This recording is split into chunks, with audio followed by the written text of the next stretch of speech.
Et ces 4 pieds ont d'ailleurs été proclamés dans l'histoire des conquêtes démocratiques bien avant qu'il y ait un suffrage, même pas universel. Premièrement, le droit de se réunir, de s'assembler. Et vous voyez les mesures qui sont prises pour interdire à des militants d'aller à des rassemblements, en reprenant les mesures qui ont été faites sur les supporters de foot. Deuxièmement, le droit de s'exprimer, et y compris d'exprimer des opinions qui dérangent, des opinions qui provoquent. Et vous voyez comment, au prétexte sécuritaire, il y a des dispositions qui persécutent ce droit de s'exprimer. Troisièmement, le droit de manifester, le droit de mettre à l'agenda du débat public des questions portées par une minorité apparente qui va en fait faire bouger les droits de tous. Et encore une fois, les longs combats sociaux ou les combats du mouvement des femmes sont l'illustration de ça. Et enfin, quatrièmement, le droit de s'informer, le droit de manifester. Vous avez vu la tentative qui a en partie marché de remettre en cause le droit de manifestation, qui jusqu'alors ne suppose pas d'autorisation, c'est un droit fondamental. Et enfin, le droit de s'informer. Je ne vais pas faire à nouveau le détail des attaques sur la liberté de la presse. Ces 4 droits sont des droits fondamentaux. Il n'y a pas de vitalité démocratique sans ces droits. Alors, le fait de remettre en cause ces droits-là a une logique. Ils savent que le monde qu'ils dirigent est intenable. Il est intenable, les inégalités, évidemment, et leur ampleur, avec une crise économique, nous l'avons récemment, sous la plume de Martine Orange, raconté à nouveau cet été. Je ne vais pas refaire le détail de l'ampleur de la confiscation des richesses par une ultra-minorité, comme à la fin du XIXe siècle et au début du XXe. C'est intenable. Et cela concerne la majorité de la population. Il ne s'agit pas des inégalités entre classes supérieures, moyennes supérieures, moyennes intermédiaires, salariés, travailleurs. Il s'agit de la confiscation des richesses par une ultra-minorité à l'échelle du monde. 26 personnes, familles riches, possèdent autant que 3,7 milliards d'individus. C'est Oxfam qui le raconte. Et vous avez vu l'ampleur de la distribution des dividendes l'an dernier. Le pays qui a fait le plus de ce point de vue, alors qu'il y a un début d'indice de récession, c'est la France. Deuxièmement, l'écologie. L'actualité le met sous nos yeux. Le crime d'écocide doit être porté, en plus du crime de génocide, de crime contre l'humanité. M. Bolsonaro est un écocide. Il détruit le tout vivant du monde. Et le tout vivant du monde, il n'y a pas de mouvements sociaux s'il n'y a plus de vivant dans le monde. Troisièmement, l'interdépendance, le nouvel espace public de la révolution numérique. La révolution industrielle que porte le numérique est l'annonce potentiellement d'un nouvel espace public, et qui est évidemment très dangereux, d'où la tentation dans une alliance des États et des GAFA de le contrôler, de le dévoyer, de le manipuler, de l'instrumentaliser. Et sans rentrer plus longtemps dans le détail, tout cela en synthèse étant la fin d'un monde où ceux qui se réunissent à Biarritz aujourd'hui, l'Occident comme création politique, est évidemment lui-même sent bien que le temps de sa domination est terminé. Et que donc il ne dit plus le là du monde, et il s'accroche à la façon dont il pourrait continuer à le dominer. Dans ce contexte, je voudrais juste insister, ce n'est pas par corporatisme, sur un enjeu très important. Pour que tout cela passe, pour que cette brutalisation des sociétés passe, il faut faire avaler une fiction. Il faut que les gens acceptent autre chose que la réalité de tout ça. D'où, dans tous les cas que j'ai cités, regardez comment s'est passée la brutalisation, le cours autoritaire en Turquie. Je ne parle pas de la Russie, évidemment la Chine, mais évidemment ici même, je ne parle pas de Trump, Bolsonaro, les attaques contre le journalisme indépendant, contre la liberté de la presse, qui est vue par des pouvoirs qui prennent secours comme des opposants plus dangereux que les opposants politiques. Pourquoi? Parce qu'il y a un enjeu qui est le réel. La réalité les accable. Regardez l'enjeu de ce qui s'est joué sur les violences policières, avec David Dufresne, avec les vidéos, avec tout ce qu'on a fait, le data, qui a documenté tout ça. La réalité les accable.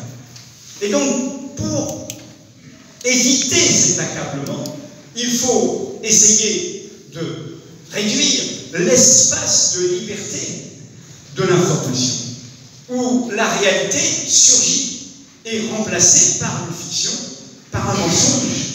Regardez, y compris symboliquement, la campagne de Nicolas Sarkozy cet été dans l'affaire libyenne, c'est une fiction. Et c'est une fiction où il a fait cause commune avec Macron dans la défense, c'est-à-dire éviter qu'un président, ce qui serait un séisme pour sa 5e République, qu'un président aille rendre compte de faits criminels devant un tribunal, en l'occurrence la corruption d'une démocratie. Et donc cette question de l'information et de la fiction, d'où la colère des gilets jaunes et du peuple, par rapport au blablabla des talk-shows, il faut enrober d'idéologie, enrober d'une sorte d'irréalité, d'une imposture, la réalité.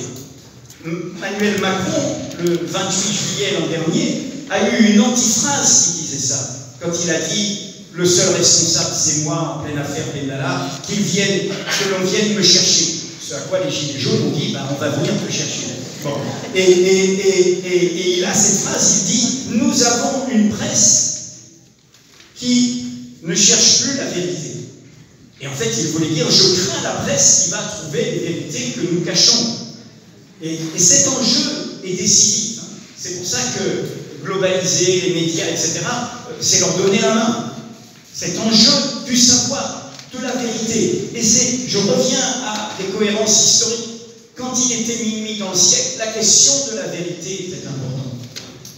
La question de la vérité est un combat essentiel. Alors dans ces fictions, et j'en terminerai là, évidemment il y a l'ennemi radical, et c'est bien pour ça qu'ils font la courte échelle à l'extrême droite. Pas forcément, l'avenir n'est pas écrit au fait que l'extrême droite prenne le pouvoir, mais au fait que les idées d'extrême droite prennent le pouvoir. Quel est l'ennemi radical de la promesse démocratique originelle qui a comme moteur l'égalité? Je l'ai dit tout à l'heure, c'est l'identité. Le logiciel historique de l'extrême droite, c'est de dire il y a des cultures supérieures à d'autres, des origines supérieures à d'autres, des sexes supérieurs à d'autres, des religions supérieures à d'autres. Comme on détruit la promesse d'égalité, c'est faire revivre, évidemment, l'idéologie de l'identité. François Savado l'a dit, tout ça est une course à l'abîme. Et en ce sens, il faut prendre conscience, où que nous soyons, de notre responsabilité. Il faut croire ce qu'on écrit et ce qu'on documente. Tout ça ne peut mener qu'à la guerre. Une course comme celle-là, des pouvoirs si minoritaires, ancrés sur des intérêts sociaux si minoritaires, n'ont qu'une fuite en avant. Emmener leur société dans une brutalisation, pas forcément cyniquement, par des enchaînements. Vous avez eu une interview du chef d'état-major français la veille du 14 juillet, très inquiétante, où il rappelait « Nous sommes dans un système d'alliance. Donc quoi qu'il se passe avec l'Iran, nous serons dans notre alliance. » Et l'alliance, c'est les États-Unis. Je rappelle, les somnambules de 14, tout le monde n'a pas voulu le saut dans la bouche universelle de 14, mais ces somnambules ont été pris dans leur système d'aveuglement et d'alliance. Et nous risquons d'y être. Nous risquons d'y être pour des intérêts sonnants et trébuchants.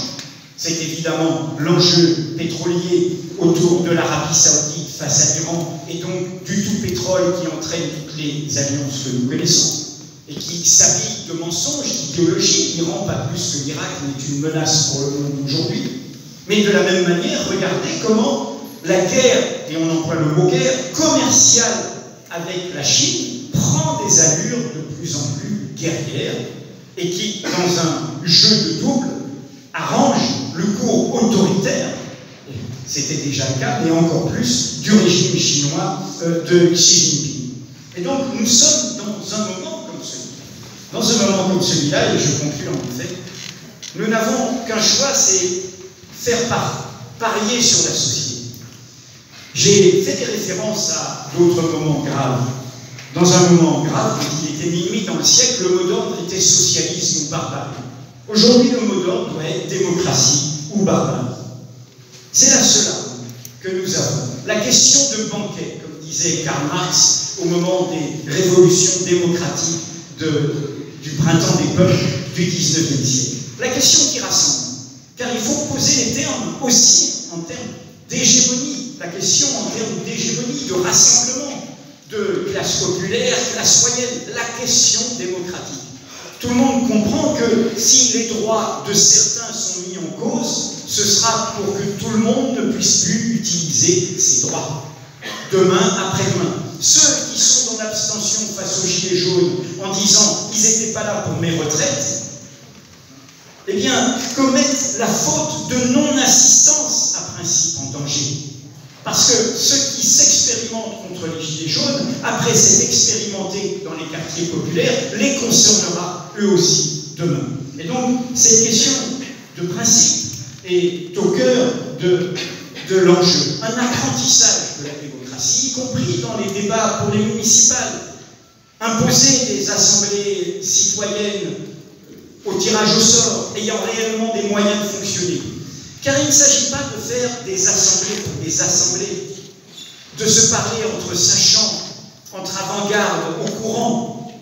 L'important, et encore une fois les gilets jaunes nous l'ont montré, c'est comment on reprend confiance dans la politique, comment on reprend confiance dans une démocratie qu'on se réapproprie, comment il y a une pratique concrète, une éducation populaire commune qui permet de trouver ce chemin.